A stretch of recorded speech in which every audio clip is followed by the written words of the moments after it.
अगला क्वेश्चन हमारा क्या बोलता है, if a reduction of 10% in the price of rice, अगर हम प्राइस में 10% का इंक्रीमेंट करते हैं, उसके बाद क्या होता है, enables a person to obtain 22 kg more for ₹250 than the original price of the per KG.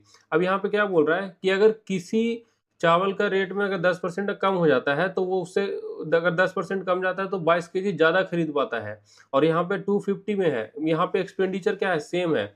और जब हमारा एक्सपेंडिचर सेम होता है तो हमारा प्राइस इनवर्सली प्रोपोर्शनल होता है किसके, क्वांटिटी के।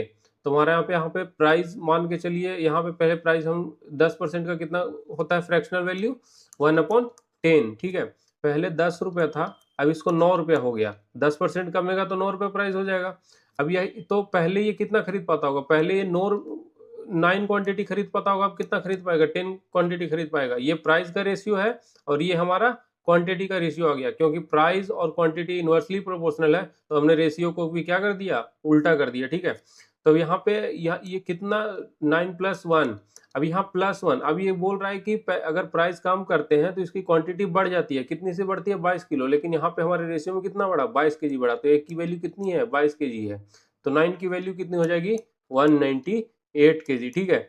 198 केजी इनिशियली वो खरीद पाता था, तो वही बोल रहा है original price, original price means initial price, initial price पहले तो 250 है, तो दोनों टाइम तो इसने 250 रुपये खर्च किए, तो पहले 198 केजी खरीद पाता था, तो डिवाइडेड 198 केजी। अब इसको अप्रॉक्सीमेटली 200 कर दो, तो यहाँ पे 5/4 होता है, जो कि 1.25 के इक्वल होता है। तो ये 198 से 200 से छोटा है, इट मीन्स ये क्या होगा, ये क्या होगा, थोड़ा सा इससे बड़ा होगा, ठीक है। तो ये वैल्यू हमारी 1.26 आ गई। तो आप इस तरह से इसको कर सकते थे।